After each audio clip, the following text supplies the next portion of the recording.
3 enfants ingrats ont décidé de se débarrasser de leurs parents âgés une bonne fois pour toutes.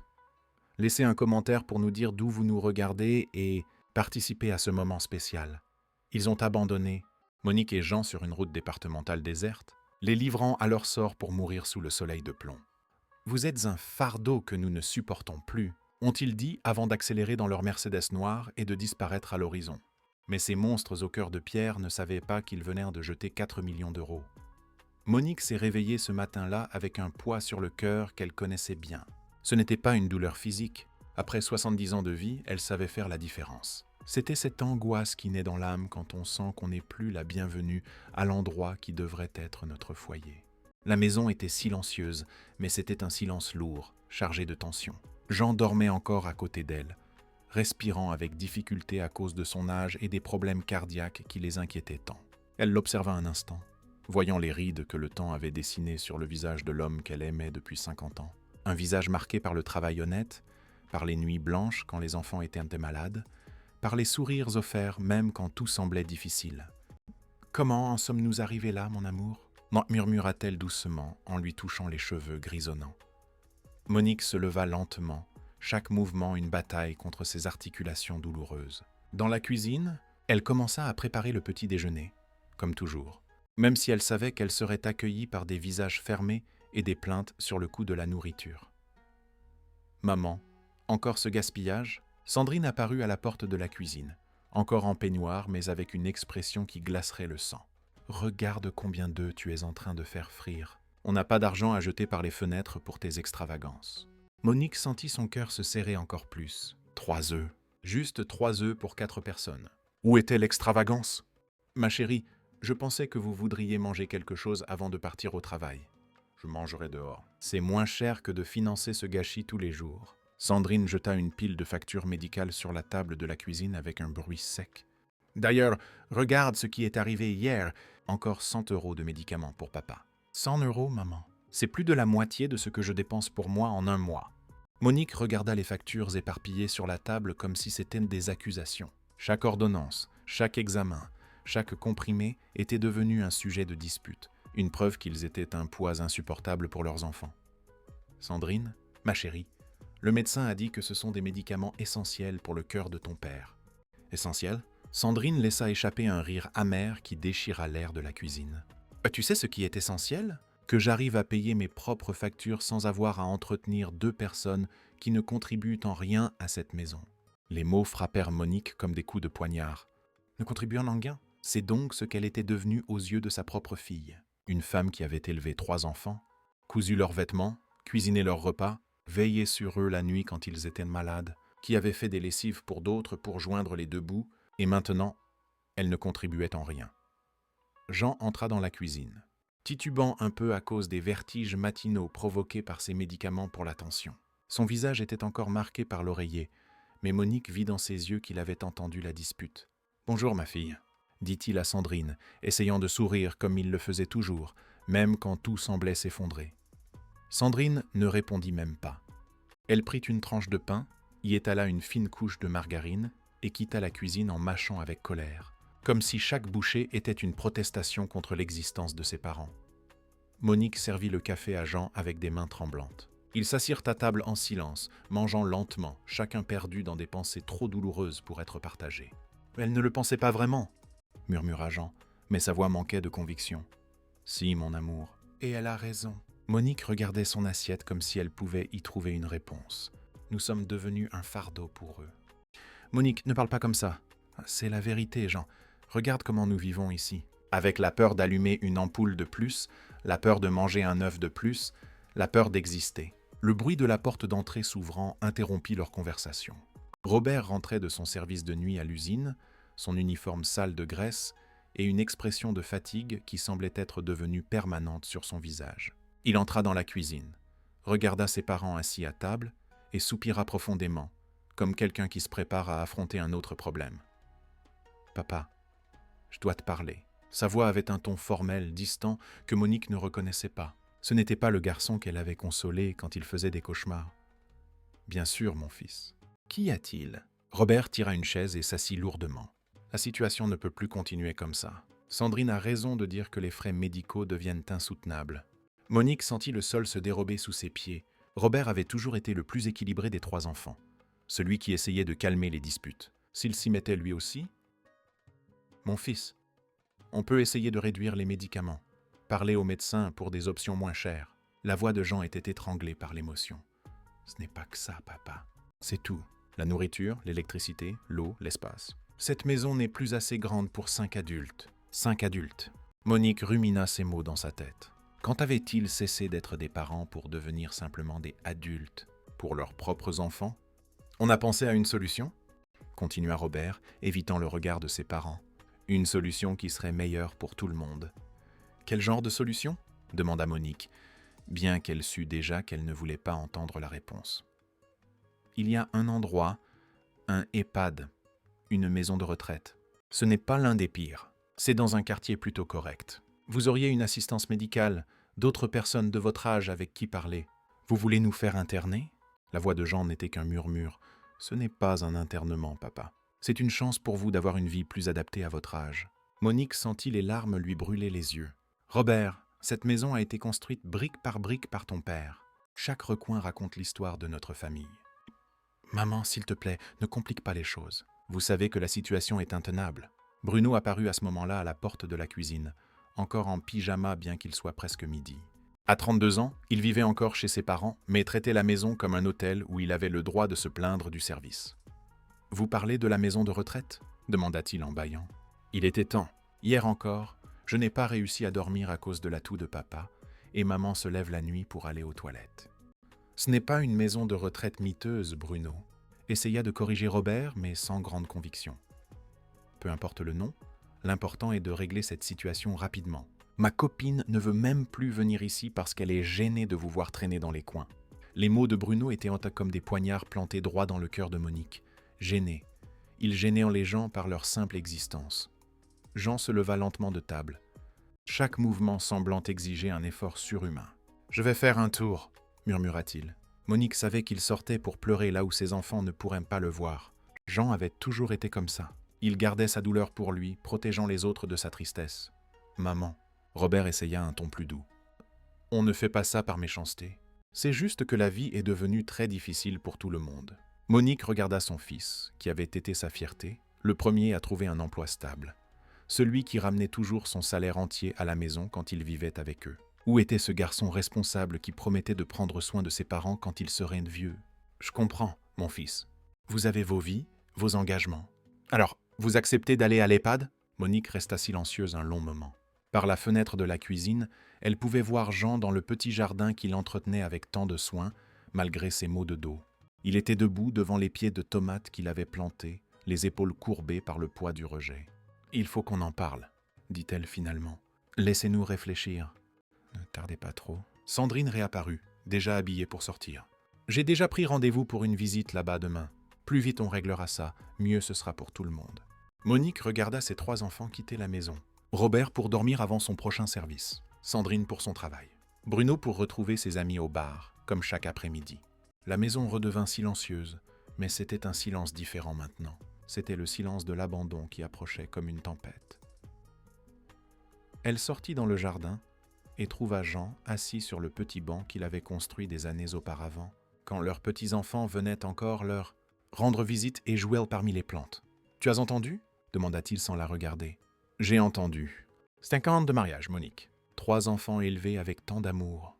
Je sais, mon amour. Avons-nous échoué? Avons-nous été de mauvais parents ?»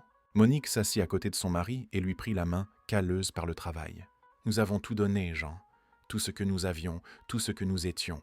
Et maintenant, nous sommes un fardeau. » Ils restèrent assis là, main dans la main, regardant le jardin qui ne serait bientôt plus le leur. Les fleurs que Monique plantait avec tant de soin, les herbes aromatiques qu'elle cultivait pour parfumer des repas que plus personne ne remerciait, les fruits que Jean récoltait avec fierté, tout serait laissé derrière. « Monique, » dit Jean à voix basse, « si nous allons dans cet endroit, c'est pour y mourir. » Elle savait qu'il avait raison. Il connaissait d'autres personnes qui avaient été placées en maison de retraite par leurs enfants. Peu d'entre elles tenaient plus d'1 an, pas à cause des soins médicaux, mais à cause du cœur brisé. « Au moins, nous serons ensemble. » Y murmura-t-elle en lui serrant la main. Mais au fond de sa poitrine, Monique sentait que quelque chose allait changer. Elle ne savait pas quoi, elle ne savait pas comment, mais il y avait une agitation étrange dans l'air, comme si le destin préparait quelque chose qu'aucun d'eux ne pouvait imaginer.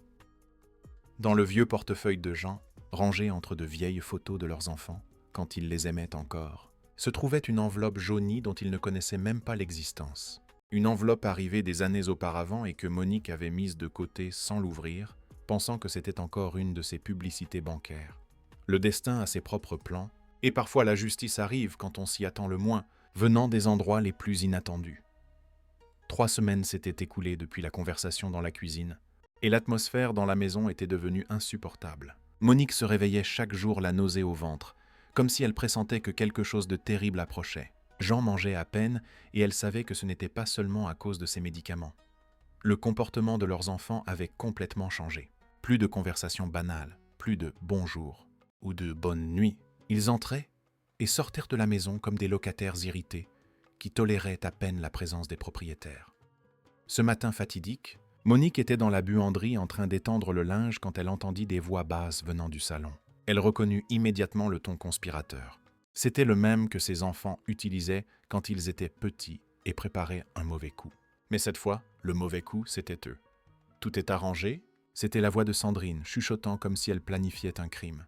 Robert a tout réglé avec les gens de l'EHPAD. Ils viennent les chercher cet après-midi. Monique sentit ses jambes flageoler. Aujourd'hui, il ne les avait même pas prévenus. Et s'ils ne veulent pas y aller ? Demanda Bruno. Monique pouvait imaginer l'expression de mépris sur le visage de son Benjamin.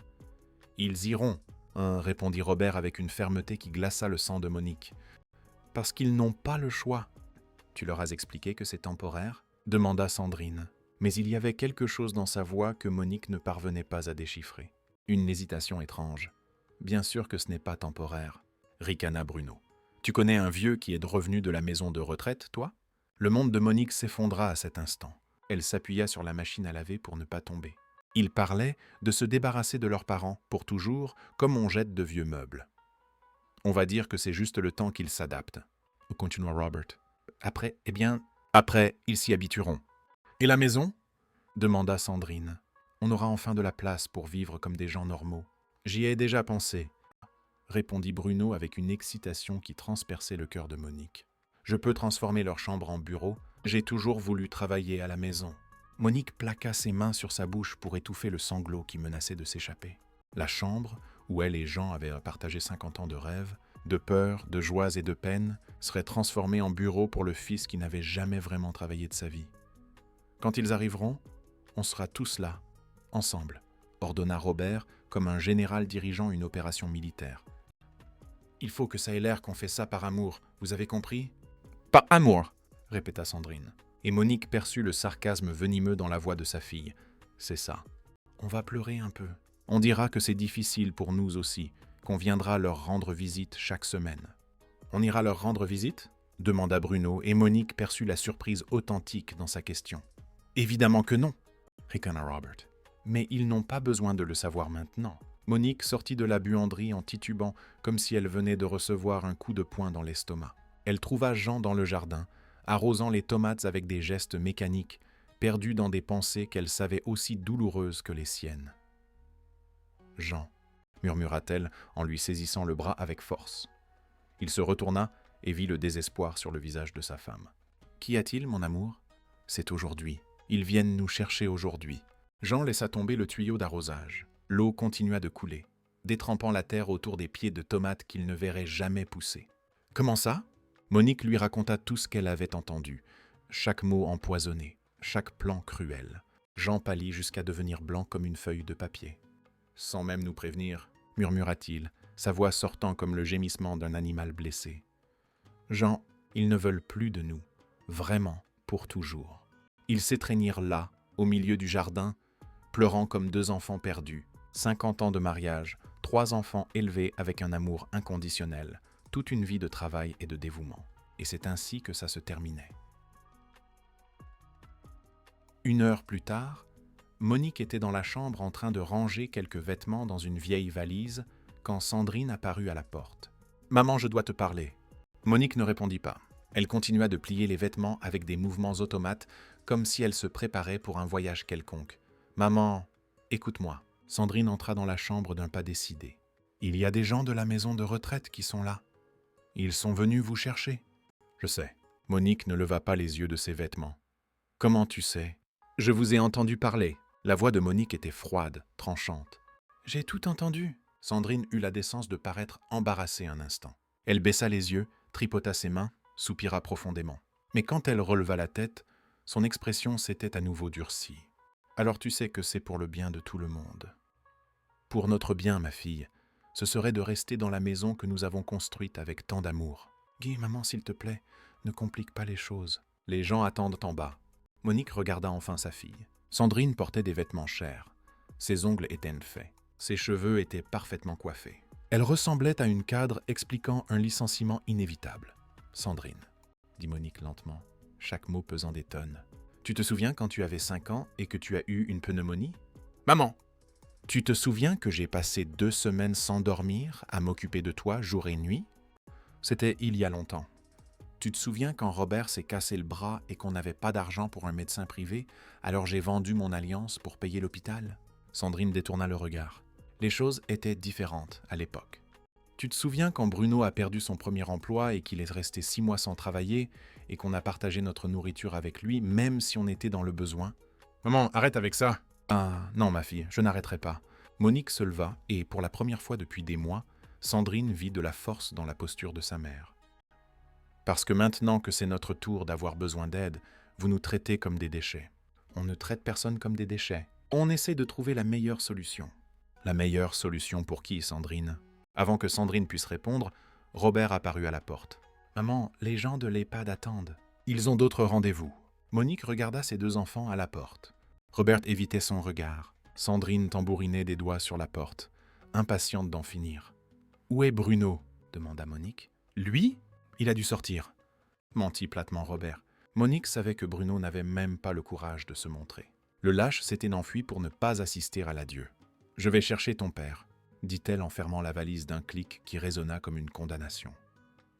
Jean était dans le salon, assis sur une chaise comme un accusé attendant sa sentence. À côté de lui, 2 femmes en uniforme attendaient avec des sourires professionnels, entraînés pour masquer la tristesse de la situation. « Monsieur Jean ?»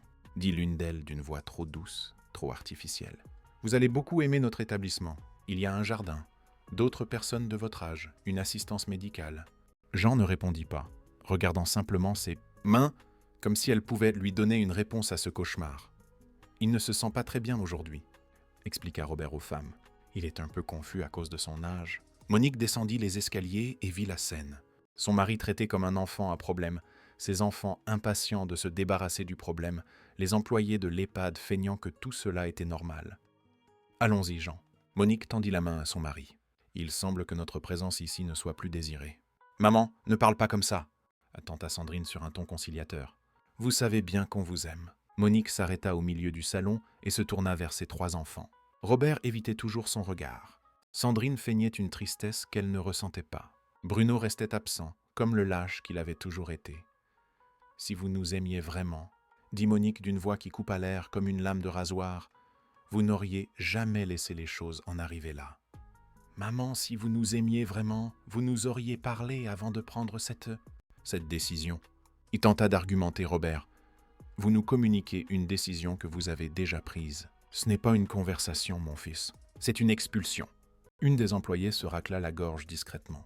« Excusez-moi d'interrompre, mais nous avons vraiment d'autres engagements aujourd'hui. » Monique prit la main de Jean et la serra fort. Il tremblait, et elle savait que ce n'était pas seulement de froid. « D'accord, » dit-elle finalement. « Allons-y. » Le trajet jusqu'à la camionnette fut le plus long de la vie de Monique. Chaque pas sur le trottoir qu'elle avait balayé des milliers de fois, chaque regard vers le jardin que Jean entretenait avec tant d'amour, chaque respiration de l'air de la maison où ils avaient été heureux pendant tant d'années. Les voisins apparaissaient aux fenêtres, certains avec pitié, d'autres avec une curiosité morbide. Madame Dubois, la voisine de 70 ans, leur fit un signe triste. Elle savait ce qui se passait. Tout le monde savait. Robert et Sandrine les accompagnèrent jusqu'à la camionnette, s'efforçant de paraître tristes devant les employés de l'EHPAD, mais Monique voyait clair dans leur jeu d'acteurs médiocres. « On viendra vous voir la semaine prochaine », dormentit Sandrine, en déposant sur la joue de sa mère un baiser qui la brûla comme un fer rouge. « On vous appellera demain pour savoir comment vous allez, ajouta Robert, un autre mensonge à la collection. Monique et Jean montèrent dans la camionnette sans se retourner. Quand le véhicule se mit en route, Monique vit par la lunette arrière ses 2 enfants retourner rapidement vers la maison, comme pour fuir la scène du crime qu'ils venèrent de commettre. « Monique, » murmura Jean en lui serrant la main. « Comment en sommes-nous arrivés là ? » ?»« Je ne sais pas, mon amour. »« Je ne sais pas. » La camionnette parcourut la rue qu'ils connaissaient de par cœur, passant devant la boulangerie où ils achetaient leur pain chaque matin, la pharmacie où ils prenaient leurs médicaments, le parc où ils emmenaient leurs petits-enfants jouer, quand ils étaient encore les bienvenus dans la vie de leurs propres enfants. Chaque pâté de maison qui s'éloignait était un morceau de leur vie qui restait derrière, pour toujours. Dans le vieux portefeuille de Jean, rangé entre de vieux papiers, l'enveloppe jaunie restait scellée. À l'intérieur, une nouvelle qui allait tout changer, mais qui ne serait découverte que lorsqu'il serait trop tard pour les enfants qui avaient jeté l'amour le plus pur qu'ils ne recevraient jamais. Le destin préparait sa propre justice, et quand elle arriverait, elle serait implacable. 2 semaines à l'EHPAD. Monique se réveilla une fois de plus au son assourdissant de 15 vieilles dames toussant en même temps dans le dortoir collectif. L'odeur de médicaments mélangés à l'urine et au désinfectant faisait désormais partie de l'air qu'elle respirait, collée à sa peau comme une marque d'abandon qui ne partait pas, même après une douche. Jean était dans le lit d'à côté, mais il semblait avoir rétréci de moitié depuis leur arrivée. Ses yeux, autrefois brillants même dans la tristesse, étaient maintenant opaques comme du verre dépoli. Il parlait à peine, mangeait à peine, bougeait à peine. C'était comme s'il mourait à petit feu, un peu chaque jour. « Jean », murmura-t-elle en tendant la main à travers l'espace minuscule entre les lits. « Comment as-tu dormi ?» Il tourna lentement la tête, chaque mouvement semblant exiger un effort surhumain. « J'ai rêvé de notre jardin, Monique. J'ai rêvé que j'arrosais les tomates. » Ses yeux à elle se remplirent de larmes. 2 semaines, et leurs enfants n'avaient pas appelé une seule fois. Pas une seule fois pour savoir s'ils étaient encore en vie. L'infirmière Josiane, une femme de 50 ans avec un air d'avoir perdu toute patience avec la vie, entra dans le dortoir en tapant dans ses mains comme pour appeler des poules. « Allez, allez, c'est l'heure du café. Ceux qui ne se lèvent pas maintenant n'auront rien à manger. » Monique aida Jean à se lever. Il tremblait comme une feuille, et elle savait que ce n'était pas seulement à cause de son âge, c'était à cause de son âme brisée en 1000 morceaux. Au réfectoire, ils s'assirent à la même table que d'habitude, avec Madame Dubois, qui pleurait doucement chaque matin, et Monsieur Bernard, qui n'arrêtait pas d'appeler ses enfants qui ne venaient jamais. « Ma fille a dit qu'elle viendrait me voir hier », murmurait Madame Dubois en remuant sa bouillie d'avoine qui ressemblait à de la colle. « Pensez-vous qu'elle a oublié où je suis ?» Monique et Jean se regardèrent. Ils savaient que la fille de Madame Dubois n'avait pas oublié. Elle ne voulait tout simplement plus entendre parler de sa mère, comme tant d'autres familles qui déposaient leurs aînés ici et disparaissèrent de la carte. « Monique, » murmura Jean en repoussant son assiette, « je ne supporte plus cet endroit. »« Je sais, mon amour. Moi non plus. Et si on partait d'ici ?»« Pour aller où, Jean ?»« Nos enfants ne veulent plus de nous. La maison n'est plus à nous. » Jean resta silencieux un long moment, mâchant des mots trop douloureux pour être dits. Finalement, il leva les yeux, et Monique y vit une détermination qu'elle n'avait pas vue depuis des semaines. « Monique, si nous devons vraiment mourir, que ce soit dans la rue, en respirant de l'air pur, pas dans cet endroit qui sent la mort. » Elle sentit un frisson parcourir son échine. Ce n'était pas de la peur. C'était quelque chose qui ressemblait à de l'espoir, un espoir désespéré. Mais c'était de l'espoir tout de même. « Tu es sérieux ?»« Je le suis. On peut prendre nos affaires et partir. Nous ne sommes pas des prisonniers. »« Mais Jean, où irons-nous ? N'importe où, tant que c'est loin d'ici. N'importe où nous pourrons mourir avec dignité. » 3 jours plus tard, au cœur de la nuit, Monique était réveillée depuis des heures, fixant le plafond écaillé du dortoir.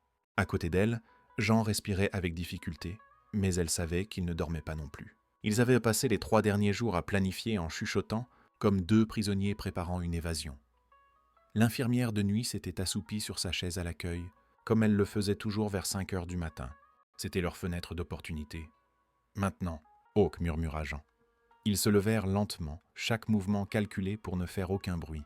Monique prit le sac en plastique où elle gardait ses quelques vêtements. Jean enfila son manteau usé, sa seule protection contre le froid de l'aube. Ils marchèrent sur la pointe des pieds dans le couloir qui sentait le désespoir et l'abandon. Ils passèrent devant l'accueil où l'infirmière ronflait doucement. La porte d'entrée était verrouillée, mais Jean connaissait un moyen. Il avait observé pendant des jours comment les employés l'ouvrirent le matin. Il tourna lentement la clé, le métal grinçant comme un cri étouffé. L'air de l'aube les frappa comme une gifle glacée, mais c'était l'air le plus pur qu'ils aient respiré depuis des semaines. Monique serra fort la main de Jean, comme s'il allait disparaître si elle le lâchait. « Et maintenant, où allons-nous » demanda-t-elle en regardant la rue vide sous la lumière jaunâtre des lampadaires. « Loin » répondit Jean, « le plus loin possible. » Ils commencèrent à marcher sur le trottoir fissuré, deux silhouettes courbées par l'âge et la souffrance, transportant tout ce qui restait de leur vie dans un vieux sac en plastique. 6 heures plus tard, sur la route. Le soleil se levait lorsqu'ils atteignirent la route nationale qui traversait la ville.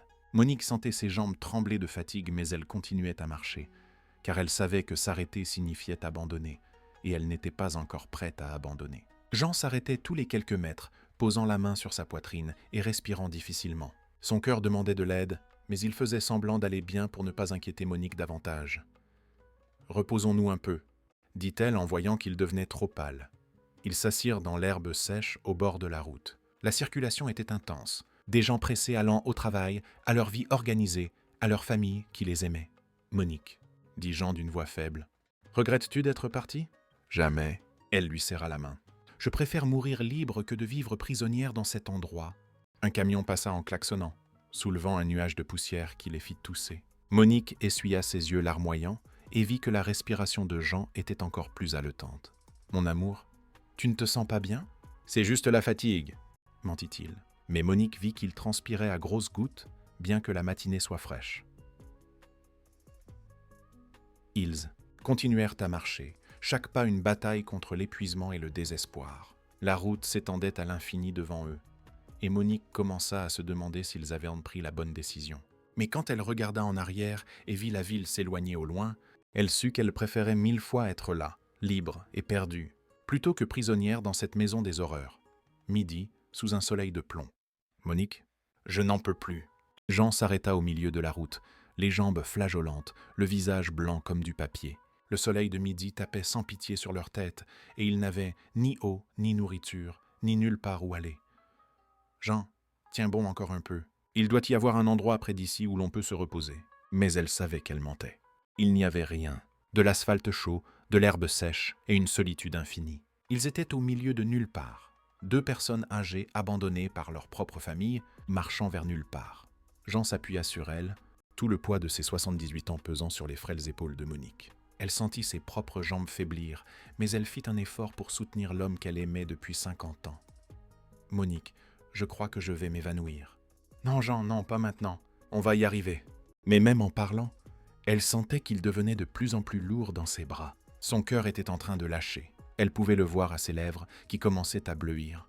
« Monique, je t'aime. »« Moi aussi, je t'aime, mon amour. Je t'ai toujours aimé. » Ils s'étreignirent là, au milieu de la route déserte, tandis que le soleil implacable punissait leur corps fragile. Monique savait que ce pourrait être le dernier câlin de leur vie.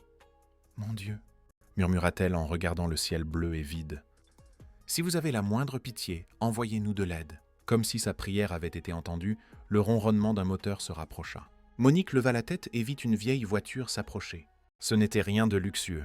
C'était une Clio blanche toute cabossée, à la peinture écaillée par le temps. La voiture ralentit quand le conducteur vit les 2 personnes âgées enlacées au bord de la route. Monique agita la main désespérément, comme un naufragé faisant signe à un navire de sauvetage. La voiture s'arrêta. Un jeune homme d'environ 30 ans, habillé simplement, en sortit. Ses yeux étaient bienveillants, du genre de personne qui croit encore que ça vaut la peine d'aider son prochain.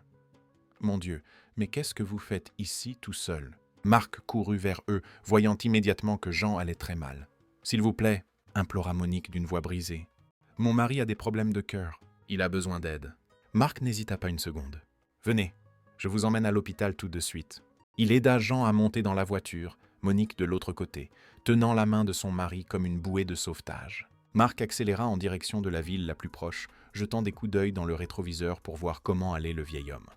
« Comment vous êtes-vous retrouvé là ?» demanda-t-il en conduisant. Monique ne savait pas par où commencer. Comment expliquer qu'ils avaient été abandonnés par leurs propres enfants? Comment raconter qu'ils s'étaient enfuis d'un Eshpad parce qu'ils préféraient mourir libre. C'est une longue histoire, murmura-t-elle. Vous n'avez pas besoin de raconter maintenant, se dit Marc avec gentillesse. L'important est d'arriver à l'hôpital. Pendant le trajet, Monique observa le jeune homme qui s'était arrêté pour les sauver. Il avait des mains calleuses de travailleur, des vêtements simples mais propres, et surtout, il avait dans les yeux cette bonté qu'elle avait presque oublié qu'elle existait dans le monde. « Comment t'appelles-tu, mon garçon ?» demanda-t-elle. « Marc. Et vous ?»« Je suis Monique. Et lui, c'est Jean. Enchanté. Et ne vous inquiétez pas, tout va bien se passer. » Monique ne savait pas pourquoi, mais elle le crut. Pour la première fois depuis des mois, elle sentit que peut-être le destin ne les avait pas complètement abandonnés. Dans le vieux portefeuille de Jean, l'enveloppe jaunie restait rangée entre de vieux papiers.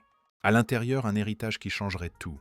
Mais à ce moment-là, le seul héritage qui comptait était la bonté d'un étranger qui avait décidé de s'arrêter pour aider deux vieillards perdus sur la route.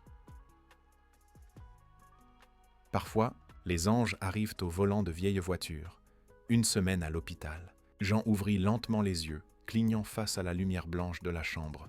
Un instant, il ne sut pas où il était. L'odeur de désinfectant lui fit craindre d'être retourné dans cette maudite maison de retraite. Mais quand il tourna la tête, il vit Monique assise sur une chaise à côté du lit, lui tenant la main. « Tu es revenu à moi ?» murmura-t-elle. Jean vit que ses yeux étaient rouges d'avoir tant pleuré. « Monique, combien de temps ?»« Une semaine entière, mon amour. Tu as eu une grave crise cardiaque. Les médecins ont dit que c'était de justesse. » Jean essaya de se souvenir. La route, le soleil de plomb, la sensation qu'il allait mourir là, abandonné comme un animal. Et puis un ange, un jeune homme au regard bienveillant qui les avait sauvés. « Où est-il? Le jeune homme qui nous a amenés ici ?»« Marc ?» Monique sourit pour la première fois depuis des jours. « Il est dehors. Il n'a pas quitté l'hôpital une seule minute depuis notre arrivée. Il a dormi dans le couloir toutes les nuits. » Jean sentit ses yeux se remplir de larmes. Un étranger avait fait pour eux ce que leurs propres enfants n'avaient pas fait, se soucier de savoir s'ils vivaient ou mouraient. La porte s'ouvrit doucement, et Marc entra avec un gobelet de café fumant. Ses yeux s'illuminèrent en voyant Jean réveillé. « Monsieur Jean, Dieu merci !» Il posa le café et s'approcha du lit.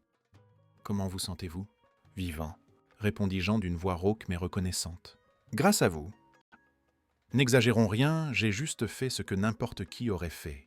Monique et Jean se regardèrent. Non, ce n'était pas ce que n'importe qui aurait fait. Leurs propres enfants ne l'avaient pas fait. « Marc, » dit Monique, la voix étranglée par l'émotion. « Pourquoi vous êtes-vous arrêté? Pourquoi nous avez-vous aidé ?» Le jeune homme rougit, regarda le sol. « Oh, Madame Monique, c'est que vous m'avez rappelé mes grands-parents. Ils sont morts quand j'étais petit. Et je me suis toujours dit que si un jour je voyais des personnes âgées ayant besoin d'aide, il n'arriva pas à finir sa phrase. Jean tendit une main tremblante et Marc la prit avec précaution, comme s'il tenait quelque chose de précieux et de fragile. « Mon garçon, qu'avons-nous fait pour mériter votre bonté?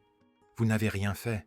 Parfois, on rencontre juste les bonnes personnes au bon moment. » 3 jours plus tard, le jour de la sortie, le docteur Lefebvre, un homme de 50 ans au visage marqué par la souffrance qu'il avait vue, tendit les papiers de sortie à Monique avec une expression inquiète. « Madame Monique, je dois être franc avec vous. Votre mari a eu un infarctus grave. Son cœur ne supportera plus d'émotions fortes ou d'efforts physiques. » Monique acquiesça, même si elle sentait une pression dans sa poitrine. « Docteur, nous n'avons nulle part où aller. » Le médecin hésita. « Votre famille? Ils savent que vous êtes ici? » « Ils ne veulent plus entendre parler de nous, docteur. » Le docteur Lefebvre soupira profondément. Il avait vu de nombreux cas comme celui-ci. Des personnes âgées abandonnées par leurs propres enfants, jetées dans les hôpitaux comme des déchets. « Écoutez, Madame Monique, je ne peux pas officiellement vous recommander ça, mais il baissa la voix. J'ai une assistante sociale ici qui connaît une famille qui accueille des personnes âgées sans abri. Des gens bien. Des gens bien existent encore dans ce monde. Oui, et vous en avez déjà rencontré un. » Il désigna Marc, qui était dans le couloir en train de parler avec une femme blonde d'une 40aine d'années. Monique regarda par la fenêtre et vit Marc gesticuler avec animation. La femme blonde l'écoutait attentivement. « Qui est-ce » ? « C'est Anne, sa femme. Marc l'a appelée hier et... Eh bien, il vaut mieux le laisser vous raconter lui-même. » 1 heure plus tard, dans le couloir, Marc s'approcha de Monique avec un sourire timide, accompagné de la femme blonde. « Madame Monique, voici ma femme, Anne. » Anne s'avança et, à la surprise de Monique, la serra dans ses bras comme si elle se connaissait depuis toujours. « Monique, Marc m'a tout raconté sur vous, sur ce que vos enfants ont fait, sur comment vous vous êtes enfuis de cet endroit horrible. » Monique ne savait que dire. Anne parlait avec une indignation sincère, comme si leur douleur était aussi la sienne. « Anne et moi avons beaucoup parlé ces derniers jours, » continua Marc, tenant la main de sa femme. « Et nous aimerions vous faire une proposition. » Monique sentit son cœur s'accélérer. Allait-il lui proposer de l'argent? Un travail? Elle ne voulait pas de charité. Quel genre de proposition? Anne s'accroupit pour être à la hauteur de Monique, qui était assise dans un fauteuil roulant. « Monique, Marc et moi sommes mariés depuis 10 ans et nous n'avons jamais pu avoir d'enfants. On a toujours rêvé d'une grande famille, avec des grands-parents, des oncles, des cousins. Et quand je vous ai vu sur cette route, compléta Marc, c'était comme si Dieu avait mis sur notre chemin les grands-parents que nous n'avons jamais eus. » Monique sentit les larmes couler sur son visage. « Qu'est-ce que vous êtes en train de dire ?»« Nous disons que nous voulons que vous veniez vivre avec nous, » dit Anne d'une voix ferme. « Comme une famille, comme les parents que nous n'avons jamais eus. »« Mais vous ne nous connaissez pas. »« On en sait assez, » interrompit Marc. « On sait que vous êtes des gens bien qui ont été maltraités par leur propre famille. Et on sait que vous méritez de l'amour et des soins. » Monique pleura tellement qu'elle ne pouvait plus parler. C'était trop beau pour être vrai. Après tant de souffrances, tant de rejets, 2 anges apparaissaient pour lui offrir non pas la charité, mais un amour véritable. « Et si on vous donne du travail? Si on tombe malade? Si... » « Monique ?» Anne lui prit les mains fermement. « Quand on aime quelqu'un vraiment, ce n'est pas du travail, c'est du soin. » 2 semaines plus tard, dans la maison de Marc et Anne.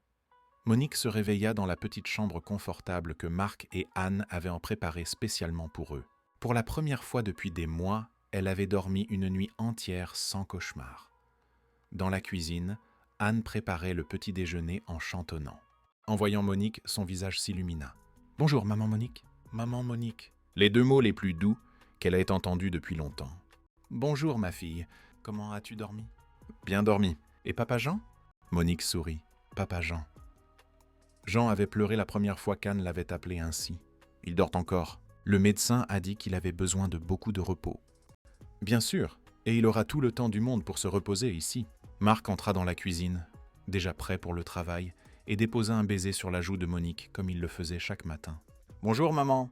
Qu'est-ce qu'on mange à midi ?»« J'ai pensé faire ce poulet rôti que tu as tant aimé hier. »« Parfait. Mais si vous êtes fatigué, Anne peut cuisiner. »« N'y pense même pas, mon fils. Cuisiner pour vous est une joie. » Et c'était vrai. Après des années à être traitée comme un fardeau dans sa propre cuisine, Monique avait redécouvert le plaisir de cuisiner pour des gens qui la remerciaient, qui la complimentaient, qui en redemandaient. Marc partit au travail avec le sourire, et Anne s'assit à table avec Monique. « Monique, je dois te dire quelque chose. » Le ton sérieux d'Anne l'inquiéta. « Qu'y a-t-il, ma fille ?»« Hier, un facteur est passé. Il a dit qu'il cherchait un certain Jean Mendès depuis des semaines. » Monique fronça les sourcils. « Jean Mendès, c'est le nom complet de mon mari. »« Je sais. » Et il a apporté ça. Anne prit une grosse enveloppe officielle sur le réfrigérateur. Il a dit que c'était urgent. Monique prit l'enveloppe avec des mains tremblantes. Elle était lourde, officielle, avec le cachet d'un cabinet d'avocat. « Qu'est-ce que ça peut bien être ?»« Je ne sais pas, maman, mais je pense qu'il vaut mieux réveiller papa Jean pour l'ouvrir ensemble. » 1 demi-heure plus tard, dans le salon, Jean était assis sur le canapé confortable, tenant l'enveloppe comme si c'était une bombe. Monique était à ses côtés, Anne et Marc en face, tous anxieux. « Ouvre, Jean !» murmura Monique. « Quoi que ce soit, nous l'affronterons ensemble. » Jean déchira lentement l'enveloppe.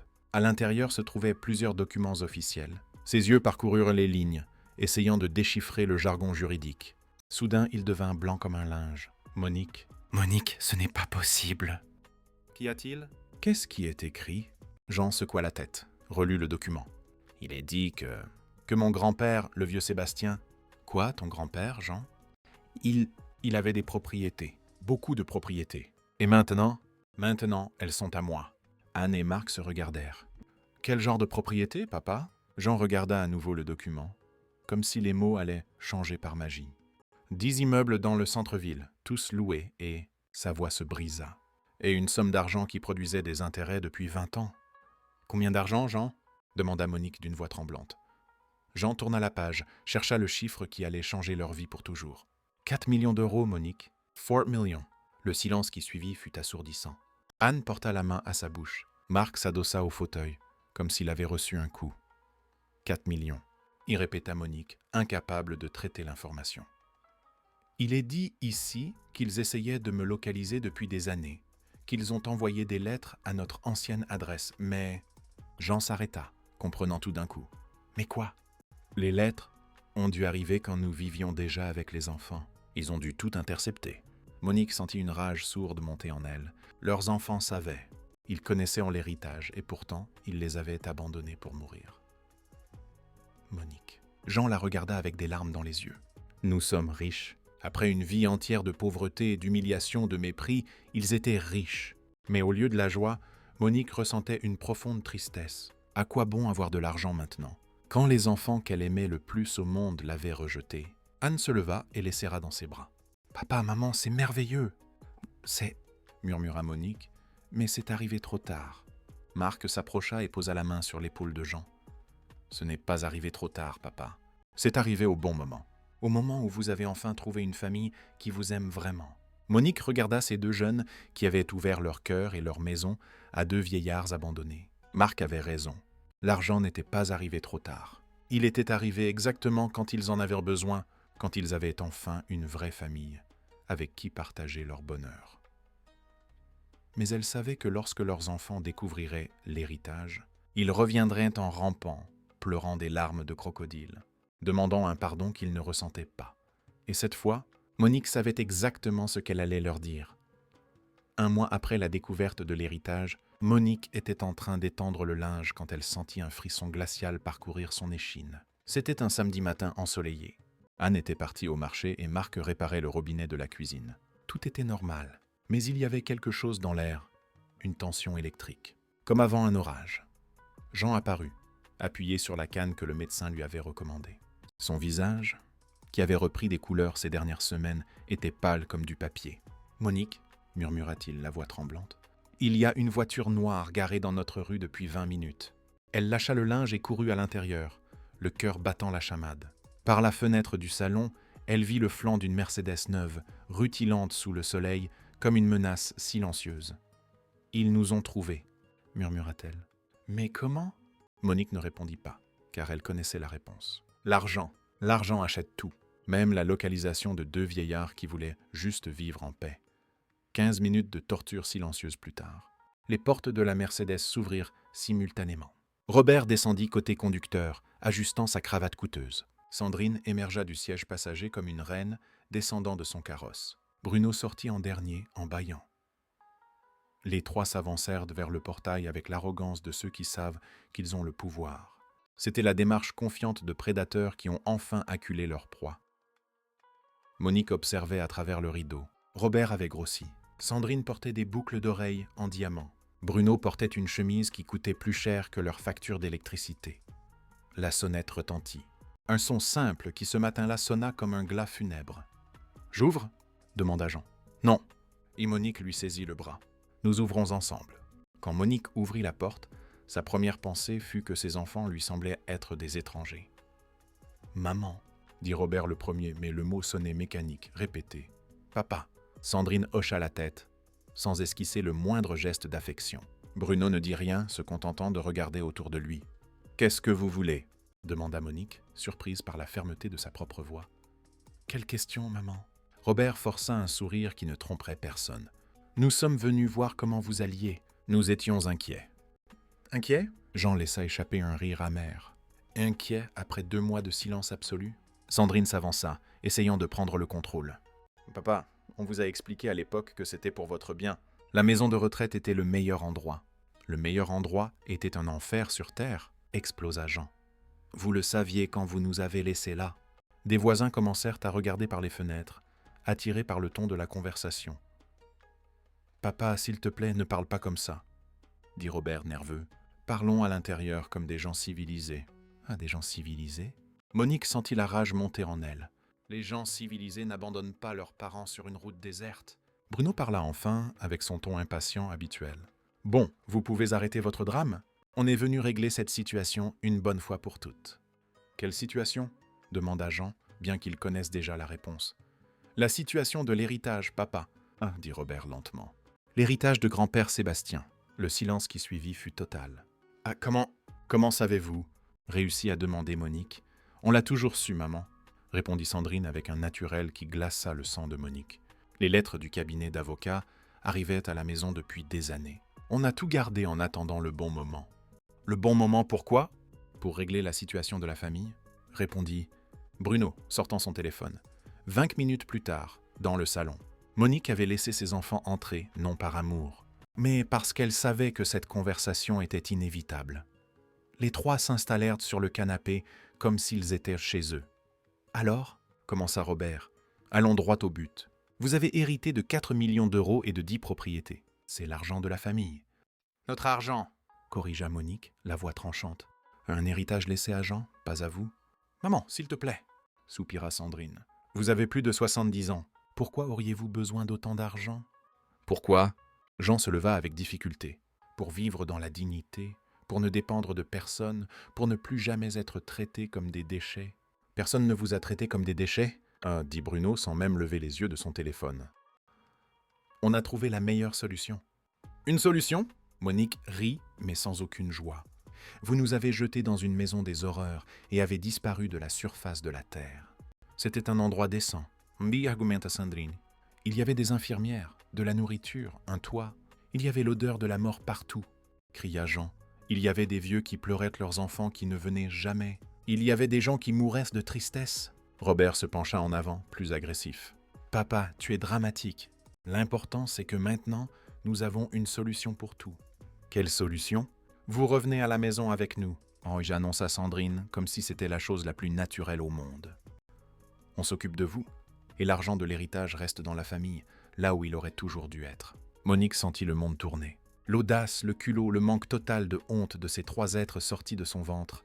« Quelle maison » murmura-t-elle. « Votre maison, où l'on vous traitait comme des fardeaux ? La maison où l'on ne pouvait même pas respirer sans déranger ? Maman, les choses étaient différentes, tinta Robert. Maintenant que nous connaissons l'héritage, tout peut être différent. Ah, maintenant tout peut être différent. Monique se leva aussi. Maintenant qu'il y a de l'argent en jeu, vous vous souvenez que vous avez des parents ? À ce moment-là, la porte d'entrée s'ouvrit et Anne entra avec des sacs de course. Elle s'arrêta net, analysant la scène. Elle vit immédiatement la tension, la douleur sur les visages de Monique et Jean, et les trois étrangers élégants assis sur le canapé. Les trois enfants se tournèrent vers elle. Sandrine la toisa de haut en bas. « Et vous êtes ?»« Je suis Anne, leur fille. » Le silence qui suivit fut lourd. Bruno leva enfin les yeux de son téléphone. « Fille ? Intéressant. Nos parents ont fait des adoptions. » Anne posa les sacs par terre. « Pas besoin d'adoption quand on gagne des parents qui vous aiment vraiment. Et quand on leur rend cet amour, au lieu de les jeter comme des ordures. » La phrase cingla l'air comme un coup de fouet. Robert se leva, le visage rouge. « Écoutez-moi bien, mademoiselle. Vous ne savez rien de notre famille, rien de notre histoire. »« J'en sais assez, » répondit Anne sans reculer. « Je sais que je les ai trouvés abandonnés, malades, le cœur brisé par la cruauté de leurs propres enfants.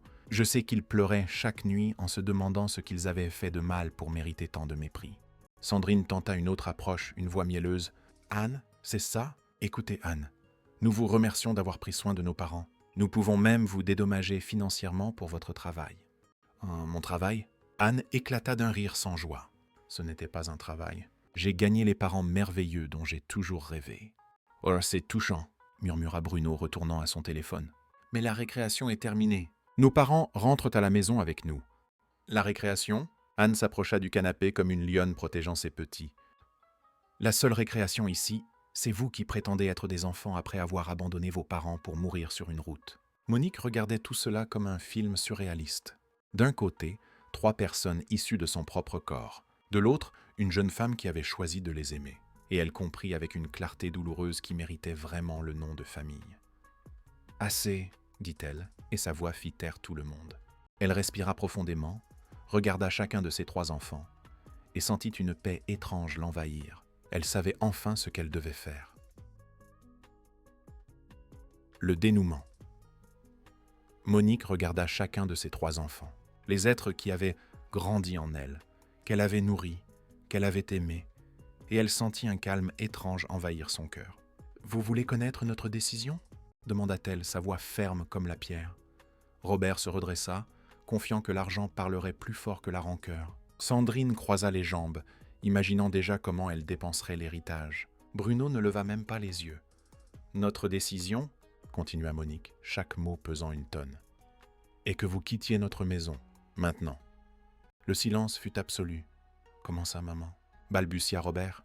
Comme je l'ai dit, partez et ne revenez jamais. Sandrine eut un petit rire nerveux. Maman, tu ne peux pas être sérieuse. Je n'ai jamais été aussi sérieuse de ma vie. Bruno leva enfin la tête, incrédule. Vous ne pouvez pas nous expulser. Nous sommes vos enfants. Des enfants? Jean se leva, s'appuyant sur sa canne avec une dignité retrouvée. Les enfants n'abandonnent pas leurs parents sur une route pour mourir. Les enfants n'interceptent pas des lettres d'héritage et ne mentent pas pendant des années. Les enfants ne reviennent pas après 2 mois uniquement parce qu'ils ont découvert qu'il y a de l'argent en jeu. Robert se leva, le visage rouge de panique. « Papa, maman, vous ne pouvez pas faire ça. Cet argent appartient à la famille, c'est notre droit. » « Votre droit ?» Monique eut un rire qui coupa l'air comme une lame. « Vous avez perdu tous vos droits quand vous nous avez jetés comme des ordures. » Sandrine tenta une dernière carte, forçant des larmes qui ne convainquaient personne. « Maman, s'il te plaît, on a fait une erreur, d'accord? On le reconnaît. Mais maintenant, on veut tout arranger. » « C'est arrangé ?» s'avança Anne. « Vous voulez arranger les choses ou vous voulez garantir l'accès à l'héritage ?» Bruno explosa. « Écoute-moi bien, espèce de fouineuse. Cet argent est à nous par le droit du sang. Vous n'êtes rien pour eux. Nous sommes tout pour eux, » dit Marc en apparaissant à la porte. « Nous sommes la famille qu'ils ont choisie quand leur famille de sang les a abandonnés. » Robert essaya d'intimider. « Vous n'avez aucun droit légal sur nos parents. Nous pouvons saisir la justice. »« Vraiment ?» sourit Marc. « Et vous expliquerez au juge comment vous avez abandonné 2 personnes âgées sur une route? Comment vous les avez internées de force? Comment vous n'avez jamais appelé, jamais rendu visite, sans jamais vous soucier de savoir s'ils étaient vivants ou morts? » La menace résonna dans l'air. Les 3 enfants se regardèrent, réalisant qu'ils avaient reperdu la partie. 10 minutes plus tard, au portail. « Ça ne se passera pas comme ça !» cria Sandrine en marchant vers la Mercedes. « Vous allez le regretter. »« Nous le regrettons déjà », répondit Monique depuis le perron. « Nous regrettons d'avoir élevé 3 enfants sans cœur. » Bruno se retourna une dernière fois, le visage tordu de haine. « Quand vous mourrez, cet argent sera à nous de toute façon. Par la loi. »« Si vous en êtes si sûr, » dit Jean, appuyé sur Anne et Marc, « pourquoi ne pas attendre patiemment ?» Robert démarra en trombe, les pneus crissant sur l'asphalte. La Mercedes noire disparut au coin de la rue. Monique sentit ses jambes flageoler. « C'est fini, » murmura-t-elle. « Oui, c'est fini, maman Monique, » dit Anne en la serrant dans ses bras. « Et vous avez été courageuse comme une lionne. » Épilogue. 2 ans plus tard, la maison simple de Marc et Anne s'était transformée en un foyer plein de vie. Avec une partie de l'héritage, ils avaient agrandi la maison, créé un plus grand jardin et surtout ouvert leurs portes à d'autres personnes âgées abandonnées. Monique était dans la cuisine, préparant le déjeuner pour 8 personnes.